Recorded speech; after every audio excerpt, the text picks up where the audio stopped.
Assalamualaikum warahmatullahi wabarakatuh. Alhamdulillah, wassalatu wassalamu ala sayyidina Muhammad Rasulillah wa ala alihi wa sahbihi wa mawala, wa la hawla wa la quwwata illa billah.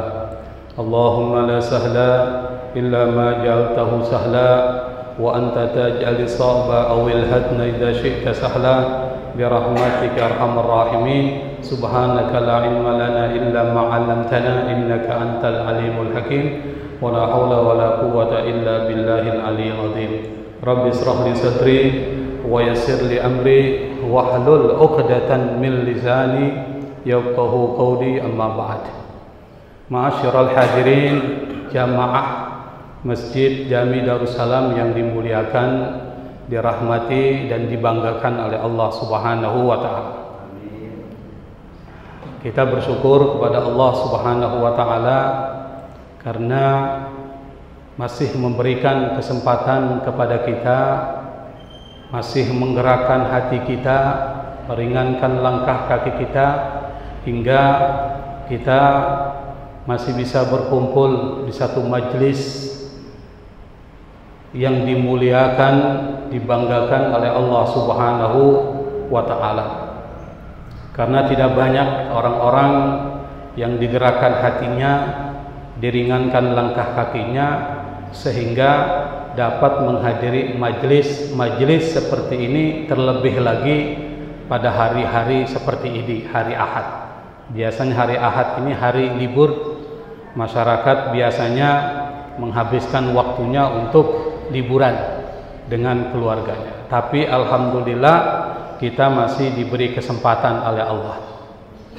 Seperti biasa, pertemuan kedua dan keempat pengajian Ahad waktu duha ini diampu oleh guru kita Kiai Haji Ahmad Fikri Amin.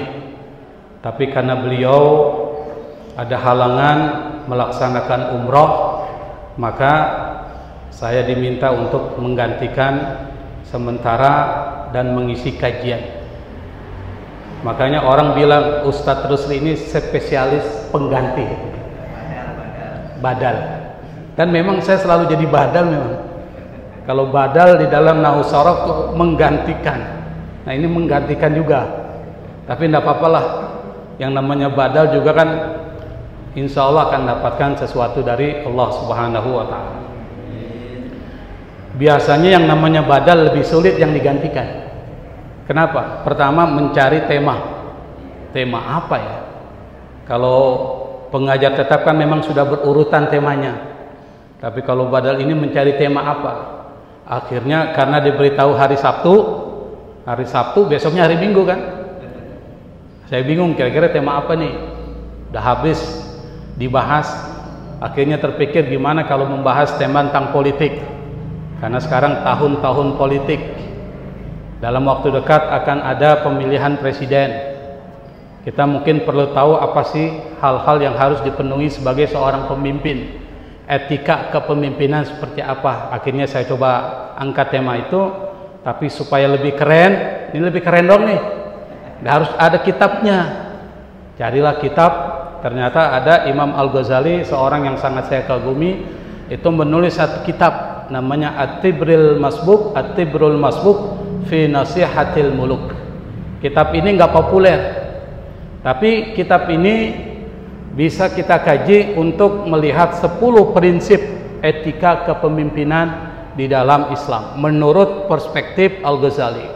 Karena yang bicara politik itu banyak. Ada Imam Mawardi yang membahas tentang politik Islam, Al-Ahkam As-Sultaniyah. Ada Imam Al-Juwaini, gurunya Imam Al-Ghazali.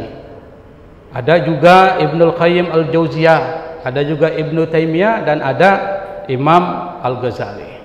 Nah, kitab At-Tibrul Masbuk ini adalah kitab yang merupakan risalah. Risalah itu artinya surat yang ditulis oleh Imam Al-Ghazali untuk memberikan nasihat kepada seorang penguasa saat itu. Saya lupa namanya, pada zaman dinasti Nizamiyah atau Nizamul Mulk, yang di dalam risalah itu memberikan nasihat kepada penguasa. Meskipun sababnya bersifat khusus, tapi maknanya bersifat umum. Jadi ini al-ibrah bi umumil lafz la bi khususis sabab. Yang diambil itu adalah lafaz yang bersifat umum meskipun sebabnya khusus. Ini sebab khusus. Risalah ini ditulis Imam Al-Ghazali untuk diberikan kepada penguasa saat itu dari dinasti Saljuk setelah dinasti Abbasiyah. Dan isi suratnya nggak main-main, ini 132 halaman. Ada nggak orang ngirim surat sama pacarnya sampai 132 halaman, Pak? Ini ulama ngirim surat sama penguasa 132 halaman. Nah, bayangkan. Hah? Skripsi. Lebih luas dari skripsi ini. Skripsi 70 halaman cukup tuh.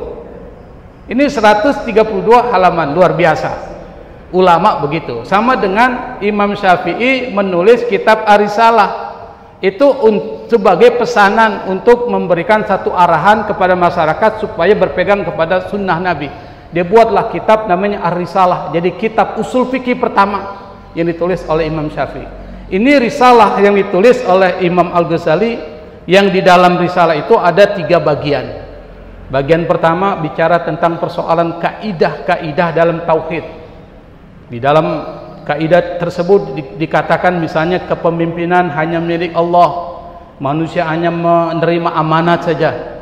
Kemudian Imam Al-Ghazali juga bicara tentang keadilan di dalam mengutip hadis, atau di dalam membuat kitabnya ini dia mengolah kutipan Quran dan Sunnah itu, lalu mengambil kutipan hikmah dan anekdot, dan juga mengambil cerita-cerita dari Luqman Al-Hakim. Jadi kitab ini bagus.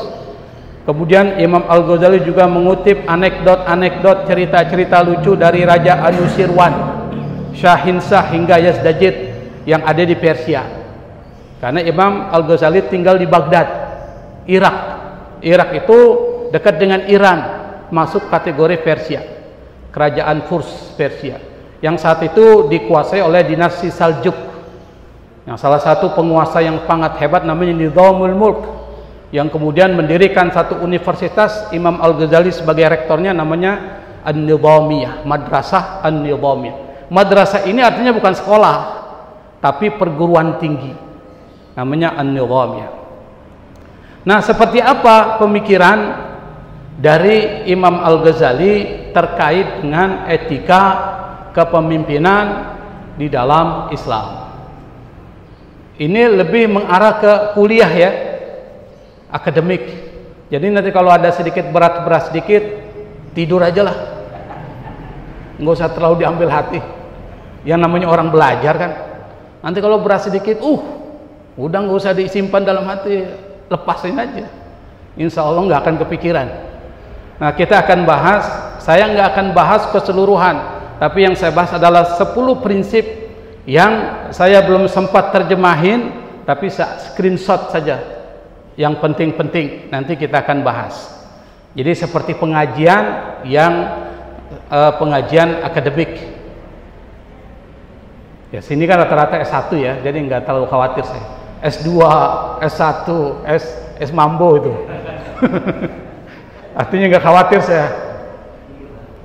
Nah, yang pertama, kalau Anda ingin jadi seorang pemimpin, kata Imam Al-Ghazali, menjadi seorang leader, termasuk menjadi seorang presiden, maka ini konteksnya presiden ya, penguasa ya.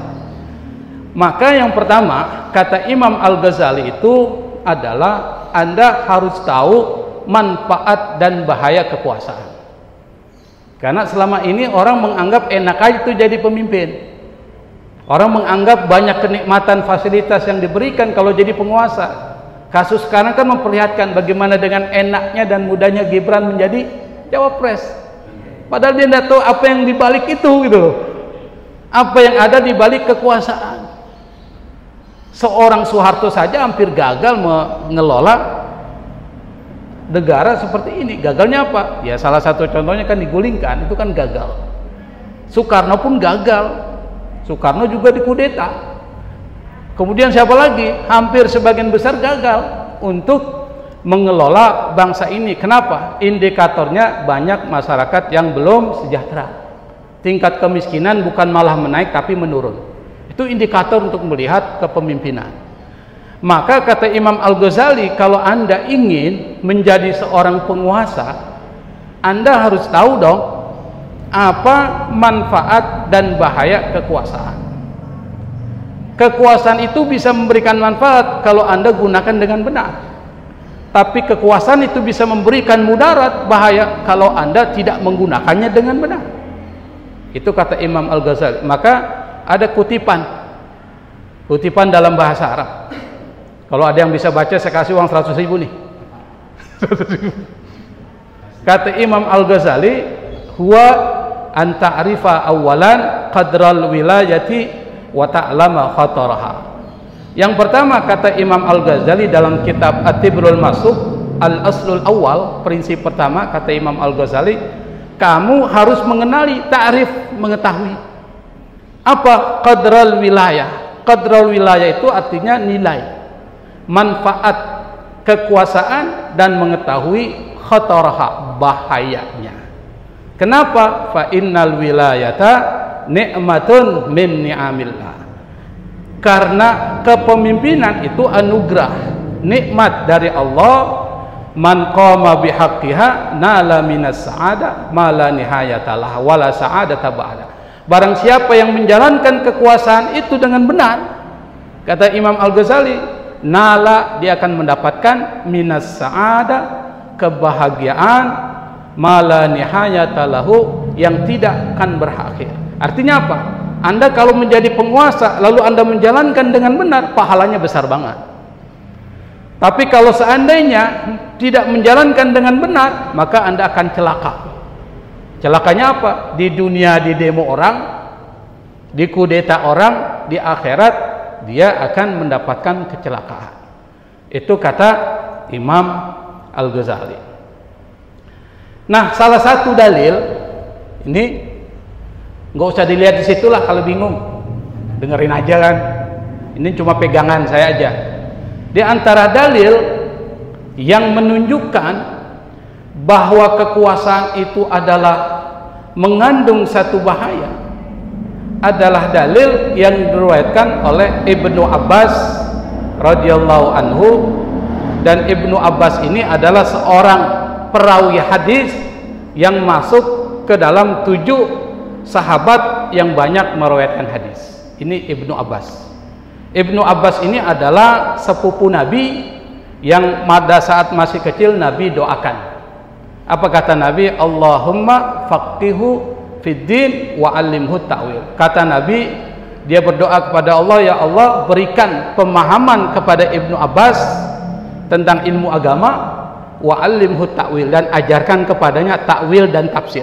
Maka Ibnu Abbas adalah salah seorang mufassir tafsir Al-Quran yang sangat terkenal zaman sahabat dan zaman setelah sahabat, zaman tabi'in. Kata Ibnu Abbas, ata ba'dal ayyam falazima halqata babil Ka'bah wa kana fil baiti nafarun min Quraisy faqala. Satu ketika Ibnu Abbas datang ke dalam satu halaqah. Halaqah itu pengajian. Falazima halqah, dia juga melaksanakan pengajian. Di mana? Babil Ka'bah, di pintu Ka'bah. Jadi Ibnu Abbas ini mengajar di Masjidil Haram. Wa kana fil baiti, di Baitul Ka'bah itu nafarun min Quraisy. Ada sejumlah orang dari bangsa Quraisy, keturunan Quraisy. Karena dalam politik Islam yang paling berhak untuk kepemimpinan itu adalah dari bangsa Quraisy. Al-immatu min Quraisy. Imam itu dari bangsa Quraisy. Lalu kemudian Ibnu Abbas berkata kepada para orang-orang Quraisy ini, apa kata Ibnu Abbas? Ya sadat Quraisyin amiru ri'ayakum wa asba'akum bi thalathati asya. Wahai para pemuka, pembesar-pembesar bangsa Quraisy, amilu ri'ayakum, perlakukan rakyatmu wa atba'akum, para pengikutmu, dengan 3 hal. Apa? Idza sa'alukumur rahmah, kalau mereka minta kasih sayang, farhamuhum, maka berikan. Itu 1. Wa idza hakkamukum fa'dilu fihi, kalau mereka minta diputuskan satu persoalan hukum kepada kalian, fa'dilu fihim, berlaku adil. Yang ketiga, wa'malu bima taqulun, lakukan apa yang kau katakan. Faman lam ya'mal bihadza fa'alaihi la'natullahi wa malaikatuhu la yaqbalullahu minhu fardan wala nafla. Barang siapa yang tidak melakukan 3 wasiat ini, kata siapa? Ibnu Abbas, fa'alaihi la'natullah wa malaikatihi, dan dia akan mendapatkan laknat Allah dan laknat para malaikat. La yaqbalullahu minhu fardan wala nafla. Salat wajibnya dan salat sunnahnya tidak diterima oleh Allah Subhanahu wa taala. Itu bahaya dari kekuasaan. Jadi kalau ada rakyat yang meminta sesuatu kepada penguasa, maka harus penuhi. Oleh karena itu, maka kekuasaan fondasinya itu kemaslahatan, bukan keselamatan kelompok, bukan kemaslahatan oligarki. Maka jangan heran kalau kemudian diserang itu pemimpin kita. Kenapa? Karena semua pembangunan itu orientasinya kepada kepentingan kelompok tertentu yang disebut dengan oligarki. Siapa? 9 naga, orang-orang yang mempunyai modal. Salah satu contoh yang paling kelihatan adalah yang di wilayah mana? IKN Rempang. Itu contoh, 2 contoh di mana lebih berorientasi pada kepentingan kelompok tertentu, tapi kelompok masyarakat kecil itu tidak diberikan perhatian. Kata Ibnu Abbas, kalau mereka, rakyatmu, meminta dikasihi, maksudnya apa? Semua kebijakan harus berorientasi kepada mereka, tapi tidak kau kabulkan permintaan mereka, maka akan mendapatkan laknat Allah. Laknat Allah apa? Ujian yang Allah akan berikan, musibah yang Allah akan berikan. Maka jangan heran kalau bangsa kita sekarang seperti ini. Kenapa? Karena pemimpinnya itu bermasalah. Pemimpinnya bermasalah karena ulamanya bermasalah, kata Imam Al-Ghazali. Jadi fasadul umara bi fasadil ulama. Fasadnya, kerusakan para pemimpin karena kerusakan para ulama. Kenapa? Karena ulamanya ikut sama mereka, tidak mengkritik mereka. Sekarang saya lihat Nahdlatul Ulama mengkritik nggak? Tidak mengkritik. Muhammadiyah mengkritik nggak? Seakan-akan tidak mengkritik. Seakan-akan tidak mengkritik. Kenapa? Ya mungkin banyak faktor dia tidak berani mengkritik. Mungkin dapat fasilitas, mungkin juga karena takut, karena khawatir. Tetapi yang pasti, karena kurangnya kritis para ulama, maka menyebabkan penguasa menjadi rusak. Kenapa? Kata Imam Al-Ghazali, yang paling didengar oleh penguasa itu adalah para ulama. Ulama yang mana? Ulama yang konsisten, ulama yang khair, bukan ulama usul. Maka kata Imam Al-Ghazali, antara ulama dan umara itu harus beriringan, tidak boleh terpisah. Kalau di sini mungkin majelis ulama, tapi majelis ulama itu tidak berfungsi mendampingi penguasa. Persoalannya seharusnya menjadi penasehat penguasa.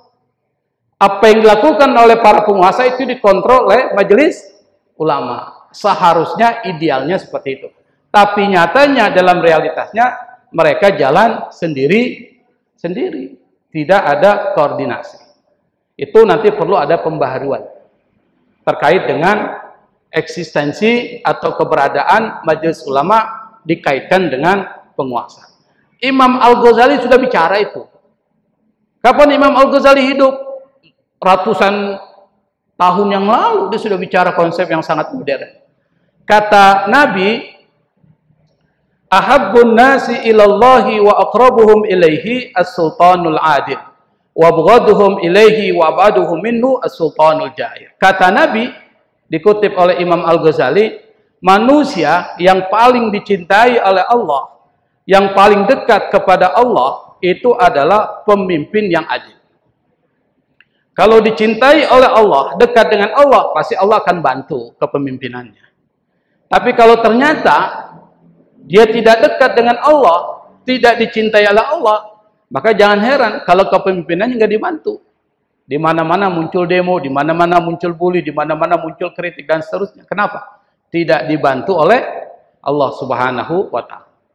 Wa abghaduhum ilaihi wa ab'aduhum minhu as-sultanul ja'ir. Kata Nabi, yang paling dibenci manusia itu adalah, atau yang paling jauh dari Allah adalah penguasa yang sudah diberikan amanat oleh rakyat tapi dia zalim. Dia tidak melaksanakan pemerintahannya itu berdasarkan kepentingan rakyat atau kepentingan masyarakat. Jelas ya prinsip satunya. Bahwa jangan coba-coba jadi pemimpin kalau Anda tidak ketahui apa manfaat dan mudarat dari kekuasaan. Itu satu. Yang kedua, ini yang nggak ada nih di sini. Rindu nasihat para ulama. Kalau di Indonesia rindu nggak nasihat para ulama, Pak? Pemimpinnya. Rindu nggak? Suka nggak para ulama dipanggil ke istana untuk dimintai nasihatnya? Ada nggak? Pernah dengar nggak berita? Hah? Maulid. Atau pemimpin penguasa datang ke ulama minta nasihat. Kalau minta nasihat nggak ada, ngatur ya.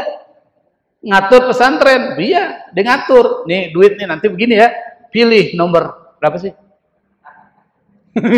Pilih nomor sekian. Saya nggak ikut perkembangan politik Indonesia jadi bingung nomor-nomornya itu. Nah, kata Imam Al-Ghazali dalam kitab At-Tibril Masfuh, ini bagus dikaji. Saya pas diberikan tugas oleh Ustadz Amin, saya bingung nih. Akhirnya saya baca kitab ini siang menjelang sore. Kitab 132 halaman. Habis ngisi pengajian di Asyifa, langsung pulang, langsung buka, baca sampai malam. Setelah itu baru mengerjakan itu di Al-Ikhlas tentang kajian hati. Jadi satu hari full kita baca buku tentang At-Tibrul Masfuh. Nah, kata Imam Al-Ghazali dia mengatakan prinsip kedua ini penting. Ayyashtaqa abadan ila ru'yatil ulama wa yahrusu ala istima'id nusihim. Yashtaq, rindu. Rindu apa? Selalu rindu untuk melihat para alim ulama. Yang kedua, wa yahrusu ala istima'i nusihim. Dan selalu ingin mendengarkan nasihat-nasihat dari para ulama. Itu yang kedua. Dan hampir dua prinsip ini nggak ada di Indonesia. Kenapa? Para pemimpin kita, para presiden kita dari awal sampai akhir, dari Soekarno sampai sekarang, itu tidak ada prinsip kedua. Soekarno misalnya. Soekarno bukan cuma tidak rindu, tapi juga menahan seorang ulama. Siapa yang ditahan? Oleh Soekarno. Siapa? Buya Hamka. Buya Hamka ditahan oleh Soekarno, dituduh, difitnah. Masuk ke dalam penjara. Di penjara, Buya Hamka orang hebat, dia nulislah tafsir. Namanya tafsir Al-Azhar. Tafsir itu sampai sekarang masih dibaca orang, dan itulah tafsir berkah. Kenapa? Masih dibaca orang. Pada saat ketika Soekarno mau meninggal, apa dia bilang? Nanti yang sholatin saya adalah Buya Hamka. Buya Hamka diminta. Kalau Anda jadi kiai, ditangkap oleh presiden, lalu pas presiden mau meninggal, disuruh doain, suruh sholatin, mau nggak? Nggak mau, ngapain? Buya Hamka mau, karena Buya Hamka ulama lurus. Sekarang ada filmnya tuh. Ada film 1, ada film keduanya nih, sequel 2-nya. Sequel 2 mungkin belum rilis ya, 1 sudah rilis, sequel 2. Yang jadi Buya Hamkanya siapa? Orang Kemanggisan jarang nonton film ya. Siapa yang jadi Buya Hamka? Hah? Vino Bastian. Saya kalau dua saja yang main film saya suka nonton tuh. Pertama Reza Rahardian dengan Vino Sebastian. Nah dia jadi Buya Hamka. Nanti nonton tuh bagaimana istiqomahnya Buya Hamka. Buya Hamka ditahan oleh Soekarno. Soeharto juga benci dengan ulama dulu di awal-awal pemerintahannya. Di akhir bukan merangkul. Dan sekarang lebih parah lagi. Tangkap-tangkapin badan. Kenapa? Salah satu kehancuran kepemimpinan adalah kalau jauh dari ulama. Maka kata Imam Al-Ghazali, prinsip kedua adalah merindukan nasihat para ulama. Saya akan beri contoh. Ini dalam kitab itu disebutkan dan ceritanya banyak. Saya ambil satu aja. Di situ diceritakan oleh Al-Ghazali hikmah, hikayat diceritakan. Kata Imam Al-Ghazali, ada seorang raja namanya Sulaiman bin Abdul Malik. Beliau adalah seorang khalifah. Kana Sulaiman ibnu Abdul Malik khalifatan fatafakkara yauman wa qala. Kata Imam Al-Ghazali, ada seorang khalifah namanya Sulaiman bin Abdul Malik dari dinasti Umayyah. Nanti dicari tuh siapa Sulaiman bin Abdul Malik. Fatafakkara yauman, satu ketika dia berpikir. Apa? Kata dia, tana'amtu fid dunya tawilan. Saya sudah banyak menikmati dunia ini tawilan. Sudah terlalu lama. Fa kaifa yakunu hali fil akhirah? Bagaimana keadaanku nanti di akhirat? Kata Sulaiman bin Abdul Malik. Wa ata ila Abi Hazim. Lalu dia mendatangi seorang ulama namanya Abu Hazim. Datang deh. Wa kana alimu ahli zamanihi wa zahida awanihi. Dan dia adalah seorang ulama pada zamannya dan seorang ahli zuhud, seorang sufi. Apa kata Sulaiman bin Abdul Malik?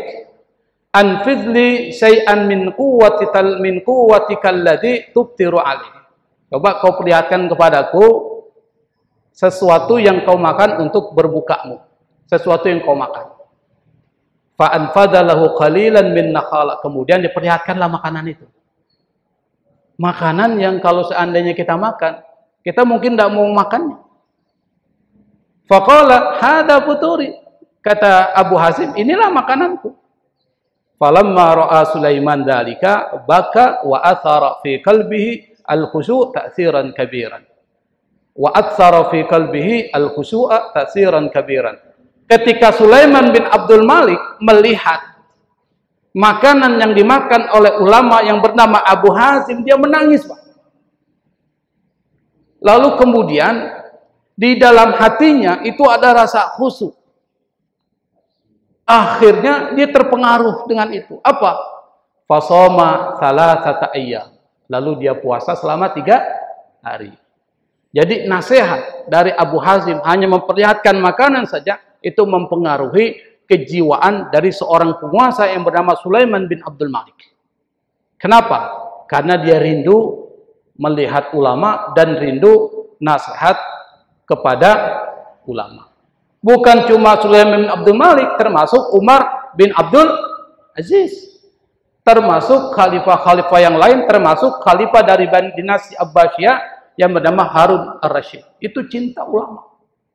Cinta ulama, rindu untuk melihat ulama, dan rindu nasihat dari para ulama.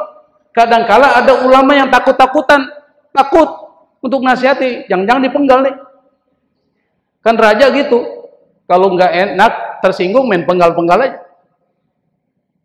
Tapi ada ulama yang berani, termasuk Abu Hazim, itu termasuk orang yang berani, termasuk Salman, Abu Zar Al-Ghifari, termasuk yang berani mengkritik Muawiyah.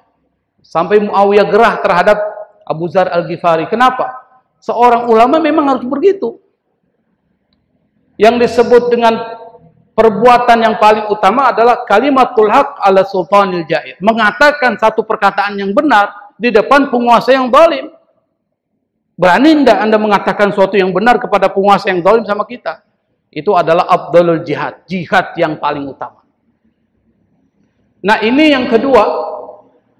Yang ketiga, prinsip yang ketiga, kata Imam Al-Ghazali adalah yang bagi alla taqna'a bi rafi yadika 'anil dhulmi lakin tuhadzibu ghilmanaka wa ashabaka wa ummalaka wa nuwabaka fala tarda lahum bidzulmi fa innaka tus'alu an dhulmihim kama tus'alu an dhulmi nafsik. Kata Imam Al-Ghazali, prinsip ketiga yang harus dimiliki para ulama, para penguasa adalah ini. Apa? Hendaklah seorang pemimpin itu tidak cukup hanya dengan menghindari tangan Anda dari dosa, tapi juga menjaga para pengikut, para pelayan dan pembantu-pembantu Anda untuk jangan sampai berbuat zalim.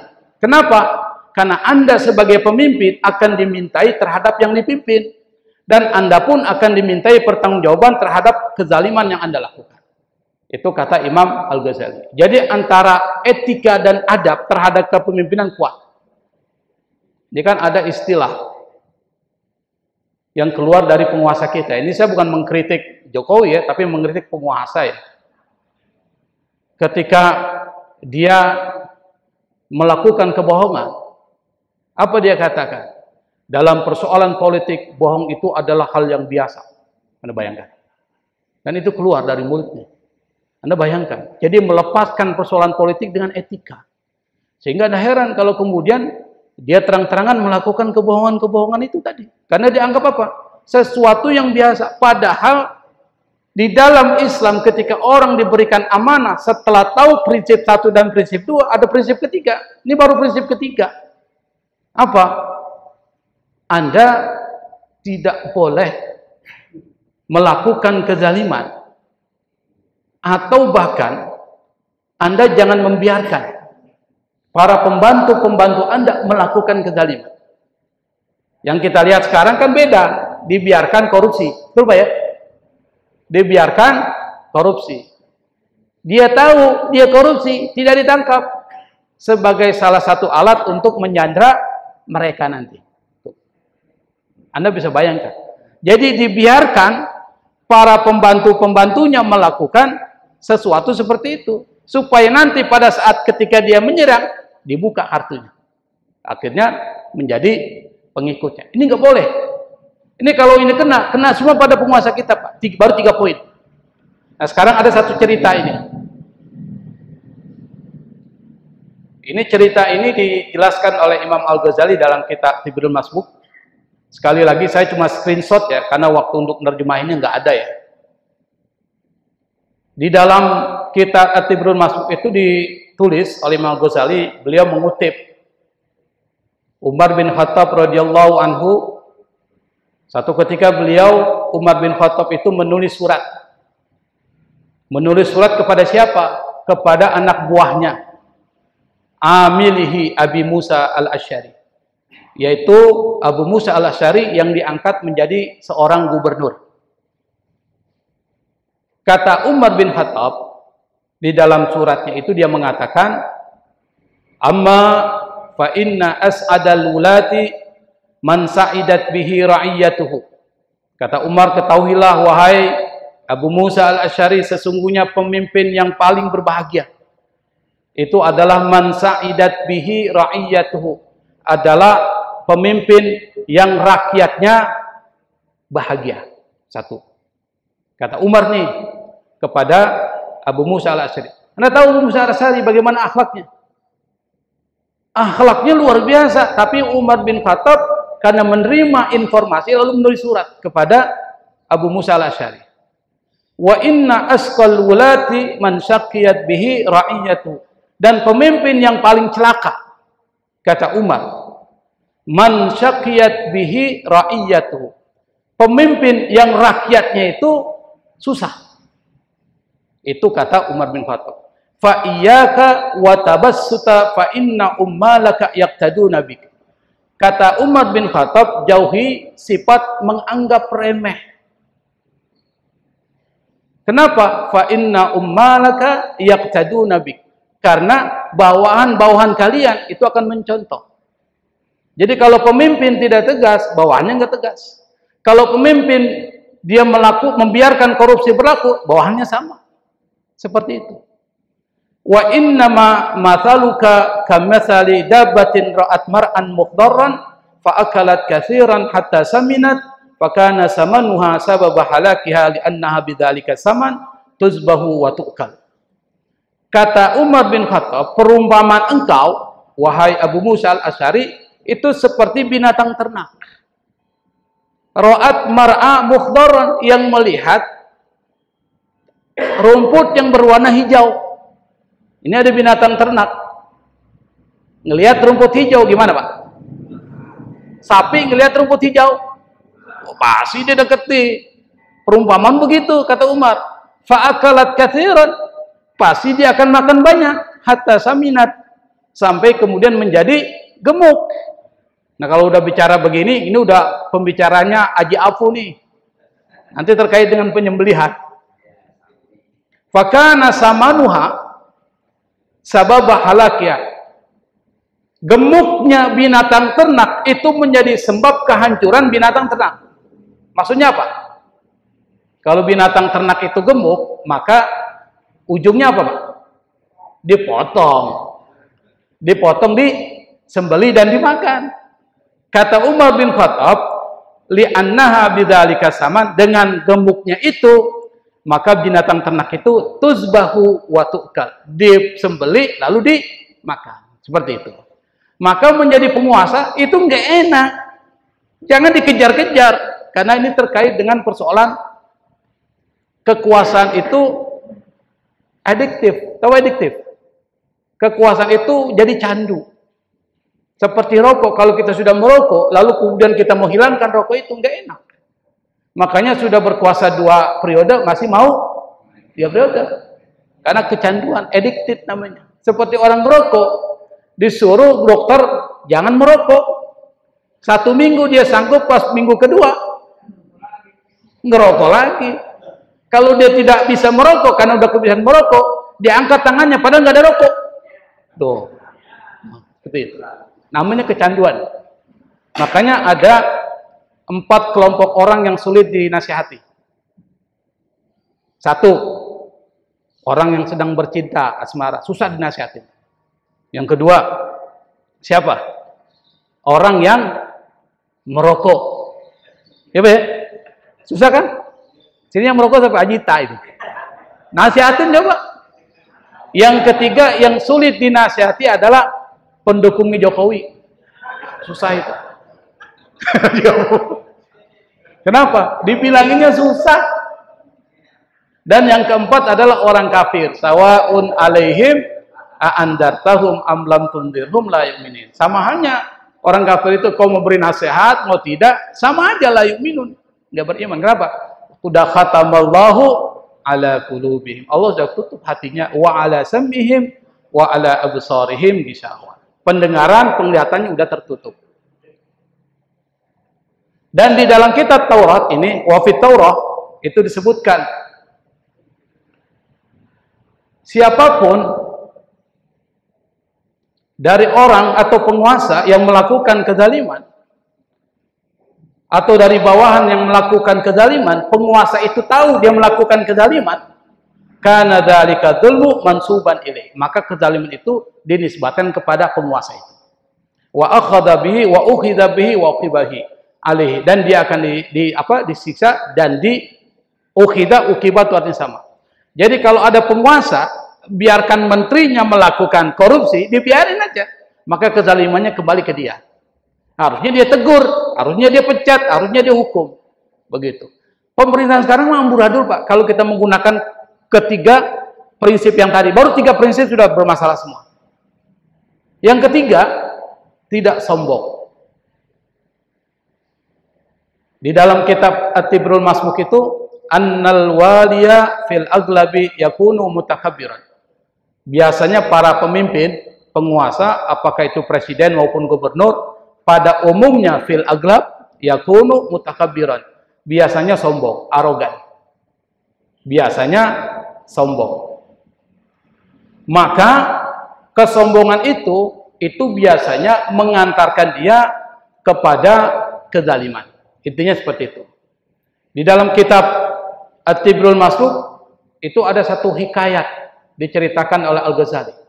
Kitab ini enggak tebal ya, 132 halaman. Tapi kitabnya itu berisi hal-hal yang sangat menarik. Sewaktu-waktu nanti bisa dikaji itu. Ini saya hanya memberikan ringkasan saja dari 10 poin. Bisa jadi cuma 5 poin saja yang saya sampaikan.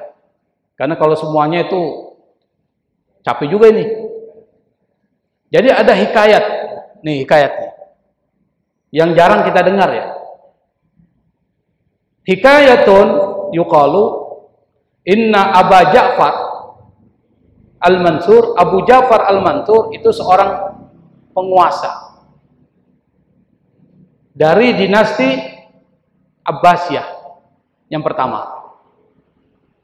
amara biqatli rajulin, dia memerintahkan untuk membunuh seseorang. Di situ ada seorang ulama yang bernama Al-Mubarak Ibnul Fadl hadirun. Ada di samping Abu Ja'far Al-Mansur itu seorang ulama namanya Mubarak bin Fadl. Faqala, dia berkata, dia berani sama Abu Ja'far. Ini Abu Ja'far penguasa yang menjatuhkan kekuasaan Umayyah. Lalu kemudian diambil alih oleh Abu Ja'far Al-Mansur, lalu menjadi dinasti Abbas ya, karena dia keturunan Abbas bin Abdul Muttalib. Kalau Umayyah anti terhadap Ahlul Bait, kalau dinasti Abbasiyah masih keluarga Ahlul Bait, tapi jangan itu bermasalah juga. Kata Fudail Mubarak bin Fadl, dia mengatakan, ya Amiral Muslimin, ya Amiral Mukminin, isma' khabaran qabla an taqtulah. Wahai Amirul Mukminin, dengarkan satu berita sebelum engkau membunuh orang itu. Jadi dengarkan satu riwayat sebelum engkau membunuh orang itu. Apa riwayatnya?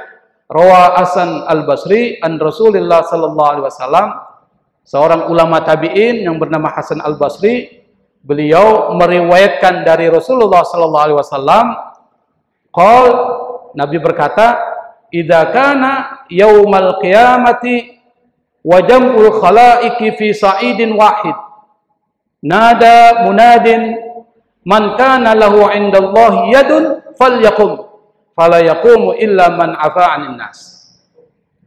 Kata Rasul, nanti pada hari kiamat itu ada satu kelompok makhluk berada fi sa'idin wahid, di satu bukit yang tinggi. Jadi ada satu kelompok orang. Lalu kemudian ada suara memanggil, nada munadin, ada suara memanggil apa? Man kana lahu indallahi yadun falyaqum, barang siapa yang di sisi Allah, barang siapa yang memiliki satu tangan di sisi Allah, falyaqum, berdiri. Tidak ada yang berdiri, falyaqum, kecuali satu, illa man afa anin nas, kecuali orang yang memaafkan manusia. Ini dikatakan kepada Abu Ja'far Al-Mansur yang akan membunuh seseorang. Apa Abu Ja'far Al-Mansur berkata? Faqal berkata, atliquhu fa inni qad afautu anhu. Bebaskan dia. Saya sudah maafkan dia. Artinya apa? Jangan karena kekuasaan Anda jadi sombong. Dikit-dikit bunuh, dikit-dikit bunuh, dikit-dikit bunuh, dikit-dikit tangkap. Jangan begitu. Mungkin orang punya argumen, punya keadaan sehingga melakukan itu. Ini baru ngomong sedikit, tangkap. Zaman Soeharto hilang. Ya kan? Hilang tuh. Zaman Jokowi ada yang hilang, ada yang nggak hilang, tergantung kan. Kalau dia punya kekuatan, orang itu susah. Rocky Gerung nggak pernah ditangkap-tangkap itu. Kenapa? Mungkin kalau ditangkap bahaya itu. Karena banyak masanya. Tapi kalau saya ngomong, besok hilang lah. Tiba-tiba ditanya, malam Selasa kemana Ustaz Rusdi? Udah nggak ada. Udah nggak ada pembacaan Mukhtasar Al-Qurtubi. Repot. Masa disuruh Ustaz Amin suruh baca Mukhtasar. Pusing gitu. Wa aktsaru ma yakunu ghadabal wulati ala man dzakarahum wa tawwala lisanahu alaihim fa yas'um fi sabqi dami. Artinya begini, biasanya orang kalau diberikan kekuasaan itu akan sombong, dia semena-mena.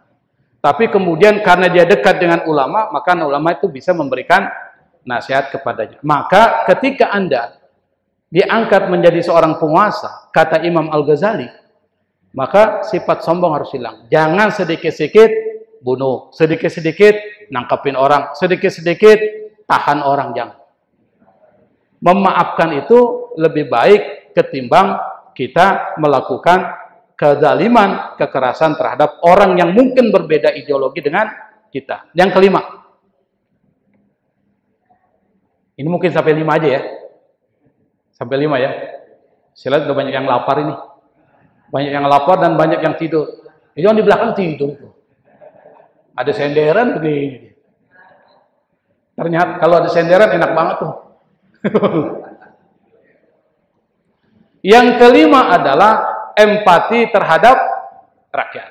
Ini kelima. Nanti insya Allah 5 prinsip lain akan kita bahas kalau ada kesempatan. Kata Imam Al-Ghazali, ini kitabnya bagus sekali. Saya baru baca, bagus sekali. Saya akan baca ulang ini. Ini kitabnya bagus. Apa kata Imam Al-Ghazali? Innaka fi kulli waqi'atin tasilu ilaika wa ta'ridu alaika tuqaddiru annaka wahidun min jumlatir ra'iyah wa innal waliya siwaka fa kullu ma la tarda li nafsika la tarda bihi li ahadin minal muslimin wa in radita lahum bima la tarda li nafsika faqad khanas ra'iyatuka wa ghashashat ahlu wilayatik. Yang kalau diartikan, kalau seandainya engkau ada satu peristiwa waqi'ah, peristiwa tasilu ilaika, terjadi kepada engkau, wa ta'ridu alaika, sama terjadi kepada engkau. Jadi kalau ada satu peristiwa terjadi kepada engkau, misalnya apa? Misalnya ada satu penyakit, ada satu kesulitan, ada satu kemiskinan dan lain sebagainya. Kira-kira Anda merasa enak nggak? Ditimpa penyakit enak nggak, Pak? Ditimpa kemiskinan enak nggak? Anda merasa enak. Begitu pula kalau seandainya ditimpa oleh rakyat Anda kelaparan, penyakit, dan lain sebagainya, maka seperti itu Anda akan rasakan. Maka, kata Imam Al-Ghazali, Anda harus mempunyai sifat empati. Apa itu empati? Merasakan apa yang dirasakan oleh rakyat. Kalau rakyat bilang nggak enak merasa kemiskinan, tidak enak merasa kelaparan, tidak enak merasa banyak penyakit, maka Anda akan merasakan seperti itu. Berarti akan membuat kebijakan-kebijakan yang menghilangkan rasa lapar, menghilangkan rasa miskin, dan menghilangkan rasa sakit. Seharusnya penguasa begitu. Seharusnya seperti itu. Ada satu cerita ini, terakhir nih. Ruya, ini tentang Rasulullah.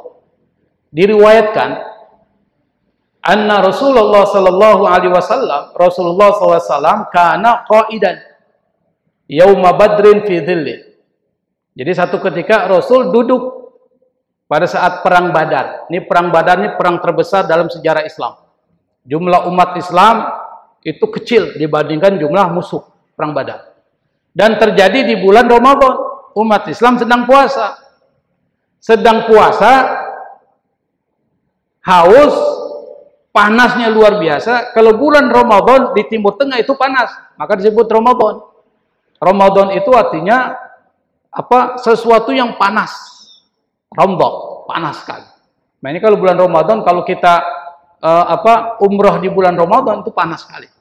Itu kalau di wilayah Timur Tengah. Anda bayangkan, dalam keadaan puasa, haus, terjadi di bulan Ramadan, bulan panas, jumlah umat Islam yang berperang itu sedikit. Melawan jumlah orang-orang kafir Quraisy yang banyak. Logika peperangan, menang atau kalah? Kalah. Ini kita bicara panasnya ya. Tapi Nabi kan menang. Kita bicara panasnya. Apa kata Nabi? Anna Rasulullah sallallahu alaihi wasallam kana qa'idan, Nabi duduk yauma badrin pada saat ketika peperangan di mana? Fi dhillin. Orang bilang ngadem. Tahu ngadem? Ini ada tempat pohon, Nabi ngadem. Jadi nggak kena matahari, nggak kena panas. Fahibatul amin. Maka turunlah Amin, Abdullah Amin. Bukan Abdullah Amin ya. Turunlah Al-Amin, malaikat Jibril alaihi salam. Berkata, faqal, ya Muhammad. Nabi. Anda bayangkan, baru ngadem begitu doang. Baru ngadem sedikit aja. Apa kata Jibril? Ya Muhammad, ataqud fi dhilli wa ashabuka fi syamsi. Apakah engkau mau duduk ngadem sementara teman-temanmu kena panas tuh, kena matahari? Anda bayangkan, baru ngadem sedikit aja udah ditegur. Fa'utiba bihadzal qadar. Kemudian Nabi langsung kaget ya. Wa qala alaihi salatu wassalam, Nabi berkata, man ahabban najata minan nar wa dukhula ilal jannah fayambagi ayyakuna bi'aitsu idza ja'ahul maut wajada kalimata syahadata bilisani wa kullu ma la yarda bin nafsik la yarda bihi li ahadin minal muslimin Wa qala alaihi salatu wassalam, man asbaha fi qalbi himmatan siwallah falaysa minallahi fi syai'in wa man lam yasfik 'alal muslimin falaysa minhum. Saya akan menggaris bawah yang bawah. Kata Nabi, barang siapa yang di dalam hatinya ada semangat selain Allah, maka dia tidak akan mendapatkan apapun selain Allah. Wa man lam yasfik 'alal muslimin, barang siapa yang tidak memberikan empati kepada orang-orang muslim, kalau ada orang muslim kelaparan, ada orang muslim membutuhkan, kita tidak memberikan bantuan, falaisa minhum, maka bukan kelompok mereka. Anda bayangkan, Nabi baru sejenak saja ngadem karena perang yang penuh dengan rasa panas itu, Nabi ditegur. Kenapa? Apakah Anda tidak merasakan sahabat-sahabat Anda yang kepanasan itu? Kok enak-enakan di sini? Kata malaikat Jibril, baru ngadep. Apalagi kalau seandainya rakyatnya kelaparan, Anda senang-senang. Anda makan enak, makan dengan makanan yang berlimpah. Sementara di wilayah NTT rakyatnya tusuk perutnya karena rasa lapar. Bisa bayangkan. Kata Imam Al-Ghazali, seorang pemimpin itu harus punya empati. Apa yang dirasakan oleh rakyatnya harus Anda rasakan. Kalau Anda tidak suka lapar, begitu juga dengan rakyat Anda. Kalau Anda tahu lapar itu sesuatu yang tidak disukai, maka Anda harus menghilangkan kelaparan dari rakyat Anda. Kalau tidak, apa kata Nabi itu? Barang siapa yang tidak memberikan empati kepada orang Islam, falaysa minhum, dia bukan orang Islam. Nah, ini baru dari 5 prinsip yang dikatakan oleh Imam Al-Ghazali. Kalau seandainya 5 prinsip ini dijalankan oleh penguasa, insya Allah akan tentram, sejahtera. Tapi sayangnya kekuasaan itu dipahami oleh penguasa kita bukan sebagai sesuatu tanggung jawab, tetapi sebagai satu alat untuk mencapai sesuatu yang diinginkan. Kalau dianggap sebagai satu tanggung jawab, insya Allah maka tidak ada rakyat yang kelaparan, tidak ada rakyat yang kemiskinan, dan tidak ada rakyat yang melakukan demonstrasi-demonstrasi untuk menggulingkan kekuasaan. Ini mungkin sebagai pengganti ya, informasi pengganti terkait dengan pengajian kita. Mudah-mudahan dari 5 prinsip ini, dari 10 prinsip yang dikatakan Imam Al-Ghazali, itu bisa memberikan inspirasi kepada kita dan motivasi kepada kita. Kalau Anda milih pemimpin, pilihlah paling tidak dari 5 yang ada di dalam prinsip ini. Masih ada 5 prinsip lain yang insya Allah sewaktu-waktu nanti akan kita bahas. Wallahul musta'an, Allahul muwaffiq ila aqwamit thariq, wal afwa minkum, wassalamualaikum warahmatullahi wabarakatuh.